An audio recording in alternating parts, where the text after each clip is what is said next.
오늘 주시는 하나님 말씀 마가복음 15장 16절에서 20절 말씀입니다. 한 절씩 교독하겠습니다.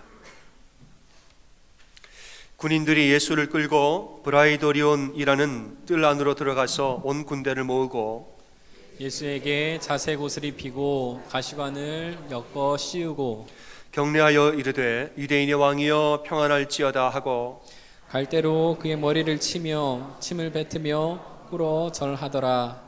희롱을 다한 후 자색 옷을 벗기고 도로 그의 옷을 입히고 십자가에 못 박으려고 끌고 나가니라. 아멘. 오늘은 예수님의 고난을 기념하는 고난주일, 우리는 고난주일 예배를 이제 드리고 있습니다. 여러분 이 한 주 동안에 특별히 여러분의 모든 삶을 더 절제하시고 십자가의 고난을 깊이 묵상하는 그런 한 주가 되시기를 소원합니다. 오늘 본문은 예수님이 이제 군인들에게 고난을 당하고 조롱을 당하는 말씀을 읽었습니다. 여러분 예수님이 이제 채찍질을 당하신 것은 육체의 고통이에요. 조롱을 당하신 것은 마음의 고통입니다. 예수님의 육체를 채찍질하고 십자가의 못을 받고 이것은 육체의 고통이에요. 육체의 고통. 그리고 그 앞에서 침을 뱉고 조롱하고 하는 것은 마음의 고통이에요. 물론 육체의 고통도 어마어마했습니다만은 때로는 우리는 그렇습니다. 우리는 몸이 힘든 것보다 누구한테 조롱당하면 그 마음이 더 힘들 때가 있어요. 근데 육체가 일할 때 몸이 좀 힘들고 말지 누가 무시하는 말을 하거나 엉뚱한 말을 하면은 속이 상한 게 더 힘들 때가 있는 법입니다. 제가 전도사 시절에 오래전 얘기입니다. 한국에서 제가 병원에 간 적이 있습니다. 뭐 큰 문제는 아니었어요. 병원에 가서 의사를 만나고 진단을 하고 진단은 다 마쳤습니다. 그리고 이제 돌아갈 때 뭐 주의사항 이런 걸 의사가 얘기하잖아요. 얘기하는데 첫 마디가 이렇게 말하는 거예요. 자, 환자분 그래서 이제 술 담배는 하시면 안 돼요 그러는 거예요. 전 전도사인데 생긴 것도 누가 봐도 맨날 전도사 같이 생겼다고 이런 얘기 많이 들었는데 저 환자를 보고 가면서 자 그리고 환자분 이제 술 담배 하시면 안 돼요 그러는 거예요. 나도 모르게 이게 술 담배 때문에 병이 생기 오진이잖아요. 얘기하려고 저기 저는 술 담배 안 하는데요 그랬어요. 그러면 아 그래요? 넘어가면 되잖아요. 의사가 픽 웃더니 씩 웃더니 하여간 어쨌든 하지 마세요 그러시더라고요.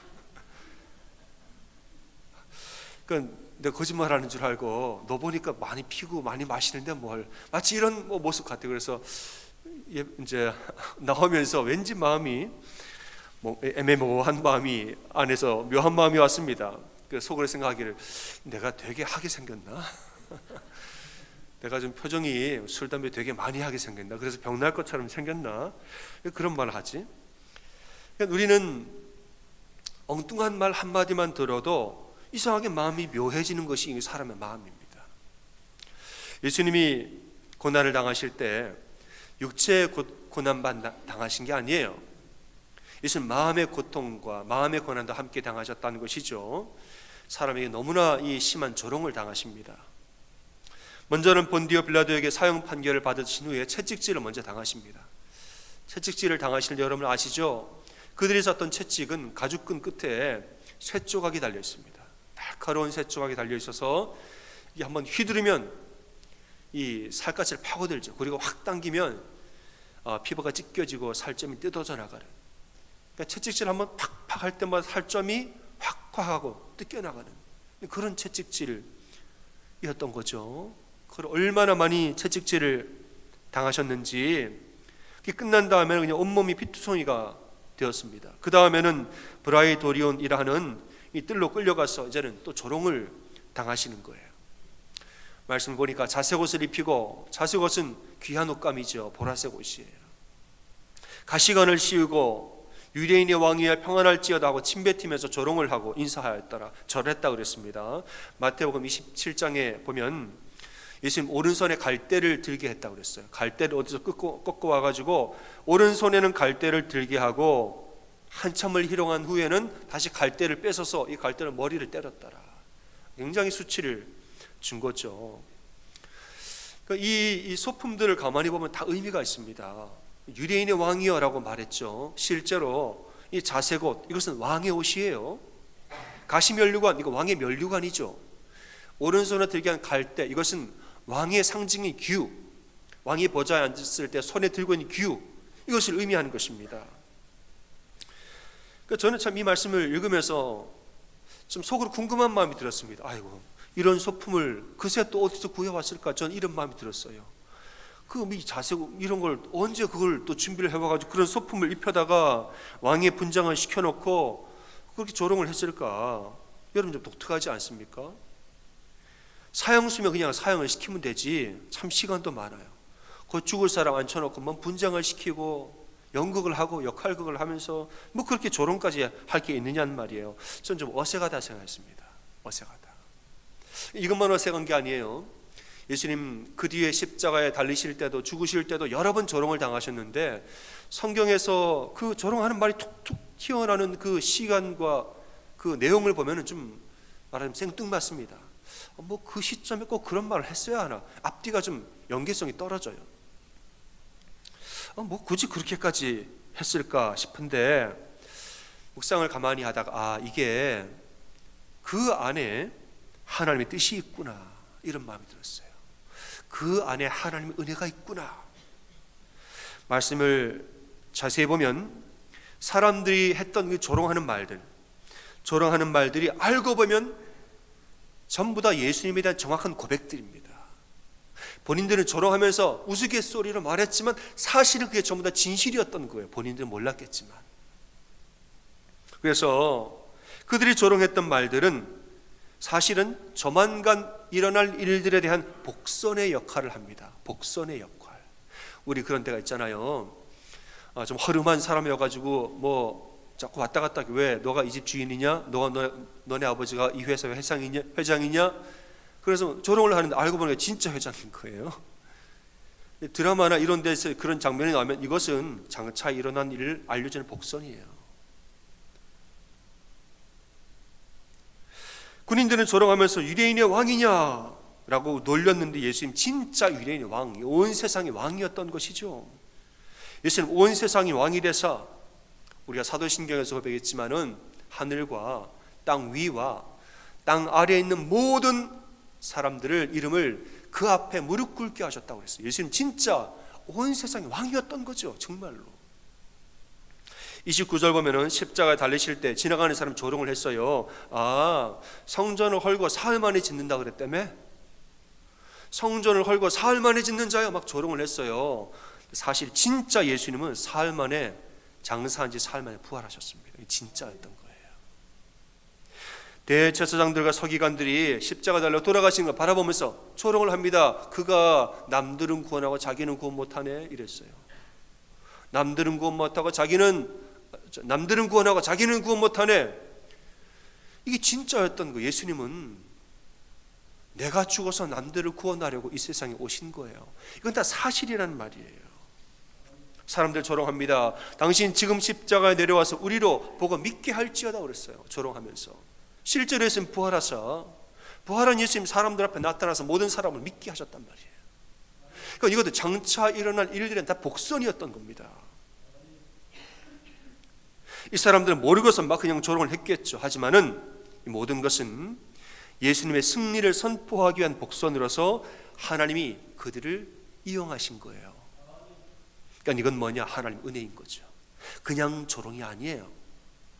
왜 이 대목에서 왜 갑자기 이런 말이 나올까? 하나님 은혜였던 것이, 하나님 은혜. 기독교 역사에도 이런 사례들이 있습니다. 오늘날의 개신교를 우리는 프로테스탄트라고 말해요. 프로테스탄트, 한국말로 저항하는 자들이란 뜻이에요. 이게 왜 프로테스탄트라는 이름이 붙었는가? 마틴 루터가 종교개혁을 할 때 이 독일 황제와 교황권을 가진 교황과 그 외의 모든 이 조직 세력들이 얼마나 이 강압적으로 억압을 했는지 몰라요. 종교개혁자들을 억압한 거죠.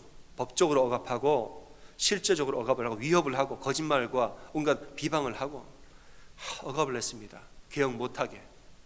근데 아무리 억압을 해도 개혁자들이 저항을 끝까지 한 거예요. 무엇을 저항을 했는가? 오직 성서로, 오직 믿음으로, 오직 은혜로. 성서와 믿음과 은혜, 이 세 가지의 원칙을 우리는 분명히 붙잡고 살겠다. 이 진리 안에 거하기 위해서 모든 이 저항, 모든 이 억압들을 끝까지 저항을 했단 말이죠. 그러니까 이걸 바라보면서 기득권자들이 조롱투로 비웃듯이 말한 게 아유 저항하는 자들, 아우 우리 그 저항 세력들, 이렇게 조롱하면서 붙인 말이 프로테스탄트입니다. 그게 오늘날에는 진짜 기독교 이름이 됐어요. 우리 무엇에 저항합니까? 우리 개신교는 진리가 아닌 것에 저항하는 사람들이에요. 진리가 아닌 것을 그냥 그러려니 하지 아니하고 진리가 아니면 저항한다는 거예요. 오직 성성, 오직 믿음, 오직 은혜, 복음은 결국 오직 예수 그리스도, 이 진리 외에 다른 것을 저항한다, 우리가 배제한다는 것이에요. 그 진짜 우리 개신교 이름이 됐습니다.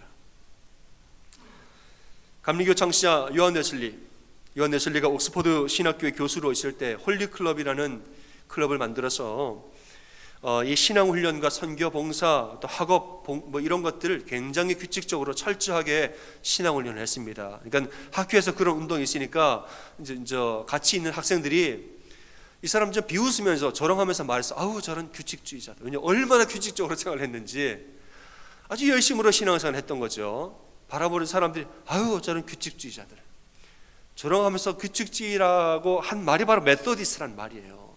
그 단어가 메소디스트입니다. 그게 실제로 오늘날의 감리교 이름이 메소디스트가 돼버린 거예요. 그래서 우리가 바라는 바 신앙을 위하여서, 성화의 거룩한 삶을 위하여서 열심으로 우리가 나아가는 교단이 되고자, 그 이름이 그대로 우리의 교단의 이름이 된 것이에요.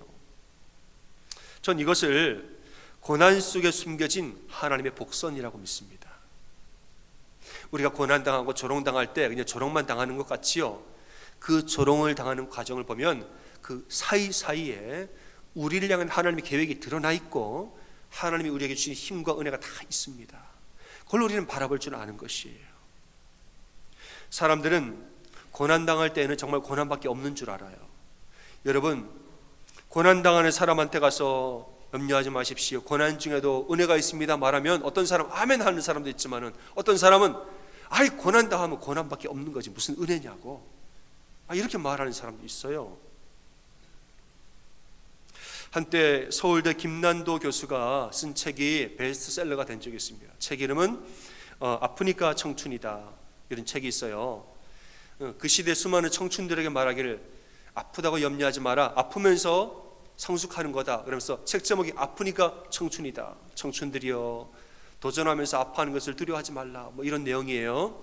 한 몇 년 동안은 베스트셀러가 됐습니다. 그런데 한 2, 3년, 길게 5년 정도 지난 다음에 이상하게 청년들이 이 책을 싫어했어요. 처음에 청년들이 좋아해서 베스트셀러가 됐는데 몇 년 뒤에 청년들이 이 책을 싫어하고 비판합니다. 왜냐? 아프면 아픈 거지 뭘 청춘이냐는 거죠.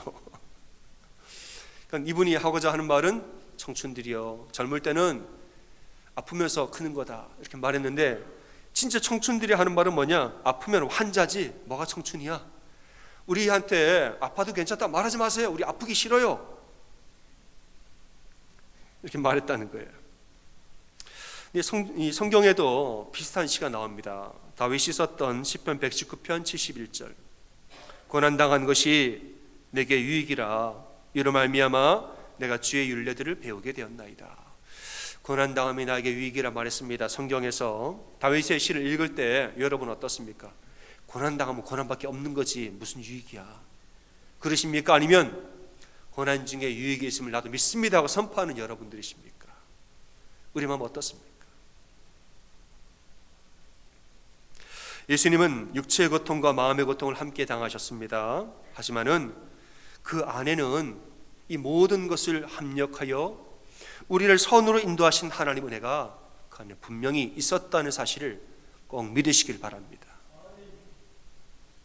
조롱하는 말들을 보면은 뭐 굳이 그렇게 할 필요가 있었나 싶어도 본인들은 몰랐지만은 하나님이 그들의 조롱을 통하여서 예수님이 이 어려운 고난을 다 이길 수 있도록 도와주셨다고 저는 믿어요.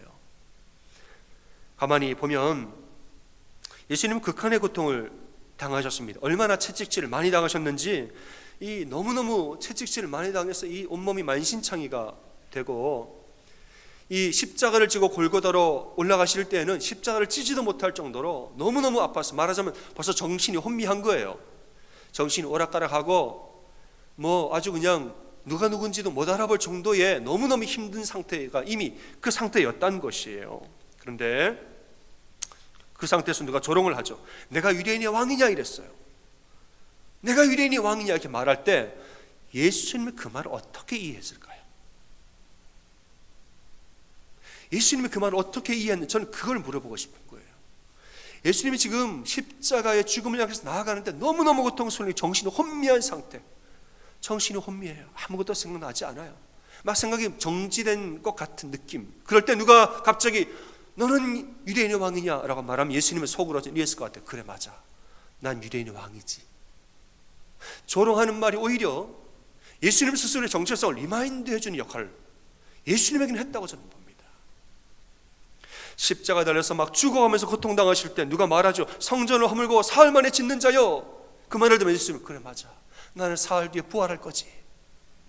오히려 예수의 고난을 견딜 수 있도록 도와주시는 은혜가 됐단 말이죠.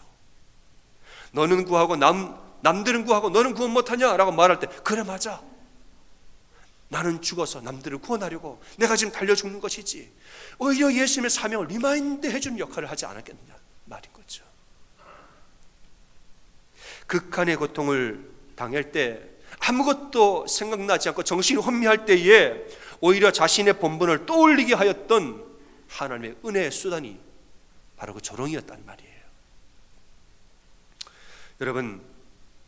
여러분이 고난을 당할 때 그냥 고난만 당한다 생각하지 마십시오. 그 안에는 그 고난을 이기도록 우리에게 힘주시는 하나님 은혜도 함께 있는 줄로 믿으시기 바랍니다. 하나님이 우리에게 무조건 고난만 주시는 분 아니에요. 그 고난을 이길 능력 또한 함께 주시는 분이 우리 하나님이신 거예요.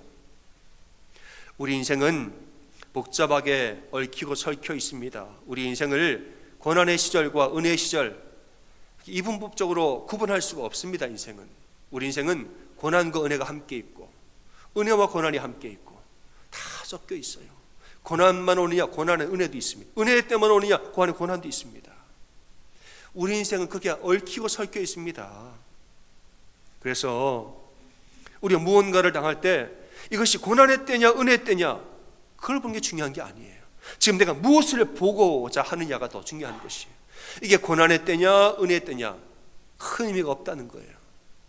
정말 중요한 것은 내가 지금 무엇을 보고 있는가가 제일 중요한 것이에요.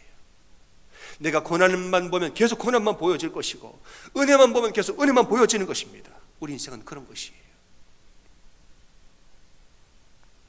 찬송가 310장 하나님의 은혜로 이 찬송을 가사를 묵상하다 보면 전 좀 왔다 갔다 해요. 은근히 헷갈리는 가사가 많아요. 들어보십시오. 하나님의 은혜로 있을 데 없는 자 왜 구속하여 주는지 난 알 수 없도다. I don't know. 난 알 수 없도다. 그랬죠? 그 다음에 내가 믿고 또 의지함은 내 모든 형편을 아시는 주님 늘 보호해 주실 것을 나는 확실히 아네. I know. 안다는 거예요? 모른다는 거예요 도대체? I don't know 그래놓고 I surely know. 이 사람들이 아는 거예요? 모르는 거예요? 헷갈릴 때가 있어요. 이 찬송을 쓴 작사가 휘틀이라는 분이 있습니다. 이분은 젊은 나이에 은행원으로 살면서 평탄한 인생을 살았습니다. 그런데 남북전쟁이 터지고 그 참전했다가 한쪽 팔을 잃어버립니다. 다쳐서 그 뒤로 이제 고난이 시작이 되는 거예요. 이런저런 일도 하지 못하고 여러 가지 어려움이 많이 닥치고 그러면서 마음속에 내가 왜 이런 고난을 당해야 되나 이런 질문들이 막 들어오게 되는 거죠.